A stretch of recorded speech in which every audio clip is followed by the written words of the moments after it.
जय जीव, जय शिव गुरु भगवान। प्रवचन मुनि रामेश्वर महतो, राजनगर झारखंड। विषय परमात्मा का बोध।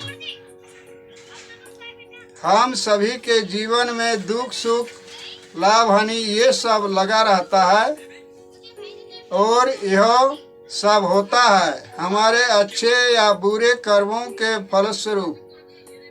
इसलिए संत महात्मा कहते हैं कि जो लोग बिना विचारे कार्य करते हैं वे फिर बाद में पछताते हैं। भगवान ने हमें बुद्धि दी है।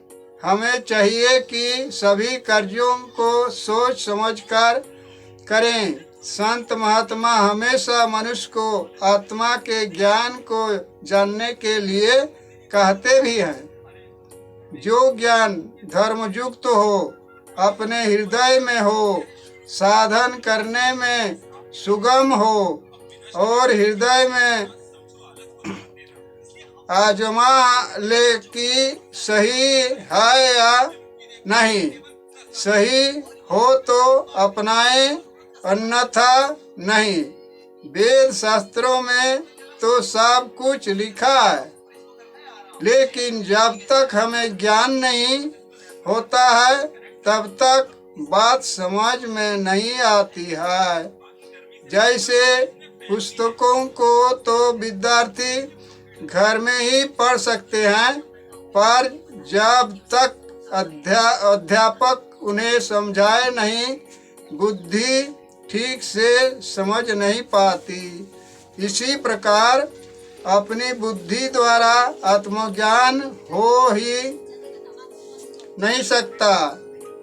इसीलिए शास्त्र कहते हैं कि जब तक हम उस भक्ति को प्राप्त नहीं कर सकते जिसके लिए कहा जाता है कि भगवान की दिव्य ज्योति प्रत्येक मनुष्य के अंदर विराजमान है, उसके लिए दीपक, घी और बत्ती को आवश्यकता नहीं है। वह तो हर क्षण प्रज्वलित रहती है। उस ज्योति को हम तभी देख सकते हैं जब हम तत्वज्ञानी महापुरुषों से उसका ज्ञान प्राप्त करें।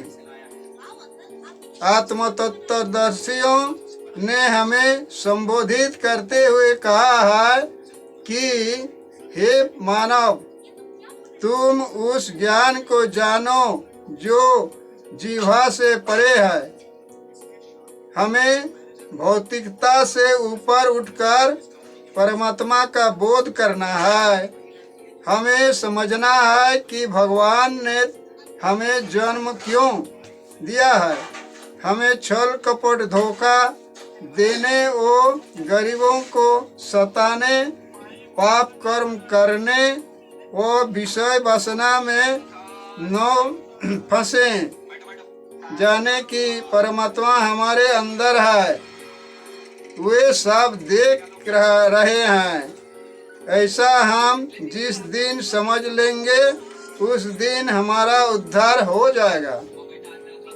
यदि हम अपनी आत्मा के कहे हुए शब्दों को समझकर ही कार्य करेंगे तो पाप कर्म नहीं होंगे।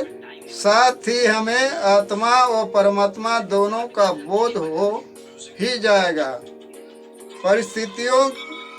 परिस्थितियां तो धूप छांव की तरह आती जाती रहती है, किंतु प्रभु की भक्ति और उनकी कृपा का आभास स्थायी सुख शांति प्रदान करता है।